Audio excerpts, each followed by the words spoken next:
Ces dernières années, nous avons assisté aux ouragans dévastateurs qui ont déchiré le sud des États-Unis, laissant la destruction dans leur sillage.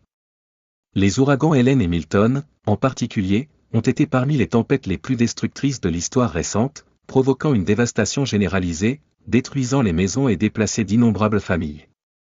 Alors que les tempêtes ont fait des ravages, beaucoup ont été laissés en posant la question, ces événements catastrophiques sont-ils simplement des actes de nature aléatoire, ou pourrait-il y avoir un message spirituel plus profond derrière eux? En tant que croyants, nous ne pouvons pas rejeter la possibilité que ces événements puissent avoir une signification divine.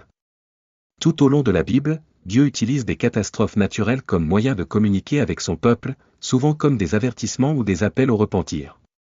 Dans Matthieu 24, 7, Jésus a prédit qu'à la fin des temps, il y aurait des guerres, des famines et des tremblements de terre, les signes du monde se rapprochaient de ces derniers jours. Les ouragans pourraient-ils faire partie de cette prophétie? Sont-ils un réveil divin, exhortant l'humanité à se retourner vers Dieu avant qu'il ne soit trop tard? L'ouragan Helen a frappé en premier, une tempête soudaine et puissante qui a dégénéré rapidement, prenant beaucoup au dépourvu. Les vents atteignant plus de 150 km/h et les fortes pluies inondant des villes entières, il a laissé une dévastation sur son chemin. Des milliers de personnes ont été déplacées et les maisons ont été effacées. Tout comme les communautés touchées commençaient à se remettre, l'ouragan Milton a suivi avec encore plus de férocité, dépassant Helen en taille et en intensité, provoquant une destruction encore plus grande. Bien que les scientifiques puissent attribuer ces catastrophes aux effets du changement climatique, il est important pour nous en tant que chrétiens de demander, pourrait-il y avoir plus en jeu ici? Est-il possible que ces événements soient un avertissement de Dieu, destiné à attirer notre attention sur l'état spirituel de notre nation? En regardant à travers l'objectif de la prophétie biblique, il devient clair que Dieu a utilisé des catastrophes naturelles comme outil pour amener son peuple au repentir en période de péché et de désobéissance. Des fléaux en Égypte à l'inondation à l'époque de Noé, la Bible enregistre de nombreux cas où Dieu a permis aux calamités de frapper comme un moyen d'exhorter son peuple à se retourner vers lui. Ces ouragans font-ils partie d'un appel moderne au repentir? Pourrait-il être un rappel des conséquences de dériver de Dieu et de ses commandements? Les États-Unis, autrefois une nation qui se targuait de ses valeurs chrétiennes, au fil des ans, s'est éloignée de ses principes. Nous voyons la rupture de la moralité, la montée du péché et le rejet de la vérité biblique. À la lumière de cela, beaucoup se demandent si ces catastrophes sont un signe de jugement imminent. Ces tempêtes pourraient-elles être un précurseur d'un plus grand conte, dans lequel Dieu appelle la nation à rendre compte de sa désobéissance?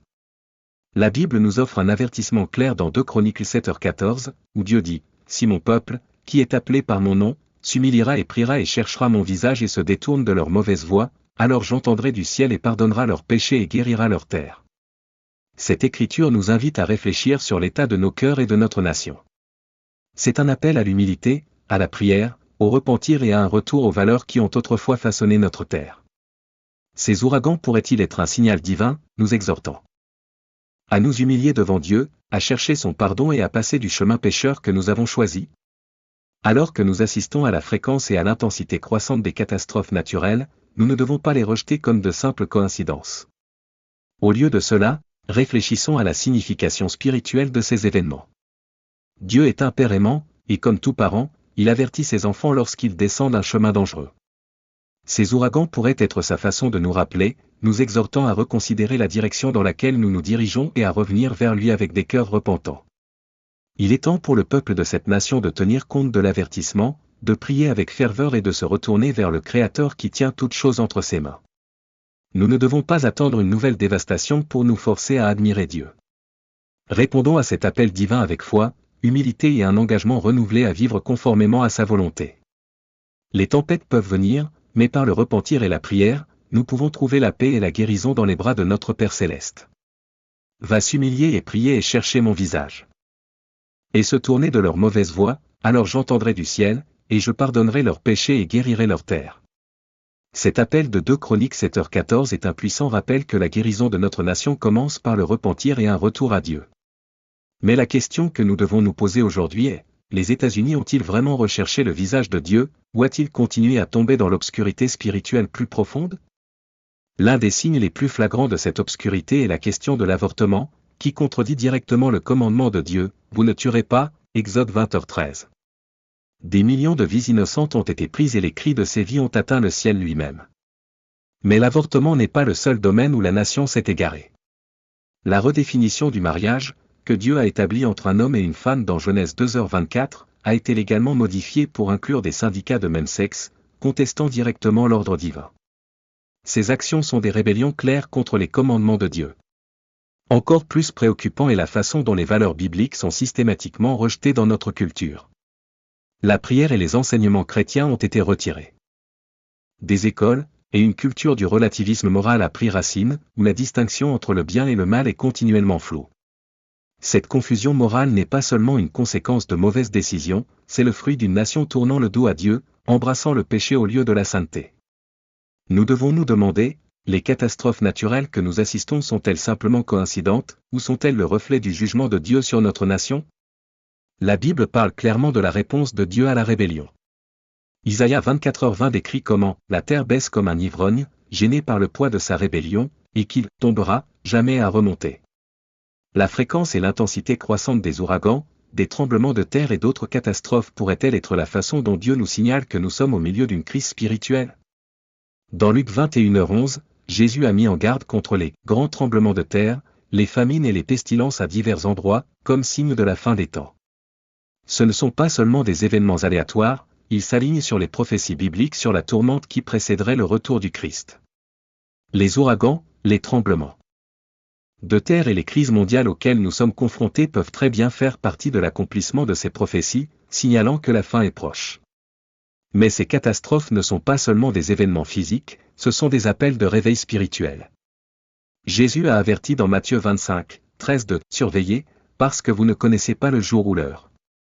Maintenant, plus que jamais, nous devons rester vigilants. L'urgence de retourner à Dieu n'a jamais été aussi critique. Nous ne pouvons pas nous permettre une complaisance spirituelle. Le moment est maintenant de renforcer notre foi, de vivre dans la sainteté et de se préparer à la seconde venue du Christ. Il est temps pour les chrétiens de cesser de vivre dans la peur et de commencer à vivre avec l'espoir et la certitude du retour du Christ. Alors que le monde fait face à des crises, nous avons la promesse que ceux qui restent fidèles à Dieu seront pris en sa présence. Mais pour que cela se produise, nous devons être prêts, une entreprise qui a une entreprise dans notre foi, vivre selon sa parole et briller comme des lumières dans l'obscurité. Les catastrophes naturelles que nous assistons ne sont pas seulement les reflets des crises physiques, ils sont le signe d'une crise spirituelle plus profonde aux États-Unis en tant que nation, nous nous sommes éloignés des principes de Dieu, et pourtant, même au milieu de ces défis, la grâce de Dieu est toujours disponible. L'appel à le repentir est toujours ouvert. Tournons-nous vers lui d'humilité, cherchant son pardon et demandant la guérison de notre terre. Ce n'est qu'alors que nous pourrons espérer restaurer notre nation et nous-mêmes sur le chemin de la justice. Malgré la rébellion de l'humanité, Dieu continue de prolonger sa miséricorde illimitée, offrant le pardon à tous ceux qui choisissent de se tourner vers lui. La Bible nous enseigne que si les conséquences de la désobéissance sont inévitables, le repentir fournit toujours un chemin vers le salut. Maintenant, plus que jamais, nous sommes appelés à nous humilier, à chercher le visage de Dieu et à nous détourner de nos voies pécheresses. Le temps s'épuise et la fenêtre de repentir se ferme rapidement. Les ouragans, les tremblements de terre et les guerres dont nous assistons ne sont pas de simples coïncidences, ce sont des avertissements divins. Un Dieu aimant désire qu'aucun ne périsse, mais que tout soit en train de se repentir. En ces temps troublants, la signification des symboles religieux comme les crucifix, les images de la Vierge Marie et les livres de prière devient plus profonde. Ces symboles servent de puissants rappels de notre foi, offrant une protection spirituelle et des conseils au milieu de la crise. Ils nous gardent au sol dans notre relation avec Dieu, nous fortifiant avec force alors que nous sommes confrontés aux défis écrasants du monde qui nous entoure. Il est clair, le temps pour la vigilance spirituelle est maintenant. Chaque catastrophe et crise est un rappel poignant que nous ne sommes pas en contrôle, Dieu l'est. Bien que le monde puisse sembler s'effondrer, ceux qui ont confiance en Dieu ne seront pas abandonnés. Jésus nous rassure dans Jean 14, 1-3, « Ne laissez pas vos cœurs être troublés. Vous croyez en Dieu, croyez aussi en moi.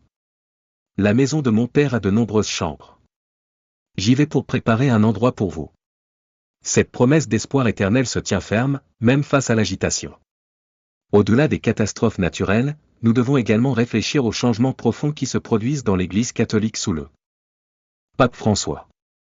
Son accent mis sur la responsabilité collective, abordant des questions telles que les soins à la création, les peuples autochtones et les migrants, met en évidence un changement dans la façon dont l'Église considère le péché et le repentir.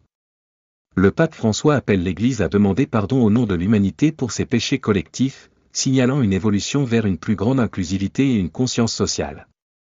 Cependant, cette transformation soulève des questions importantes. L'Église compromet-elle ses enseignements traditionnels à rester pertinents dans un monde en mutation, ou ce changement est-il essentiel pour relever les défis modernes? Alors que certains voient cette adaptation comme nécessaire, d'autres craignent que cela dilue les croyances fondamentales de l'Église. En conclusion, les crises naturelles et spirituelles que nous assistons ne sont pas des événements aléatoires, ce sont des avertissements de Dieu. En tant que croyants, nous devons répondre par des cœurs repentants, nous préparer spirituellement et renouveler notre engagement envers la volonté de Dieu. Le moment d'agir est maintenant.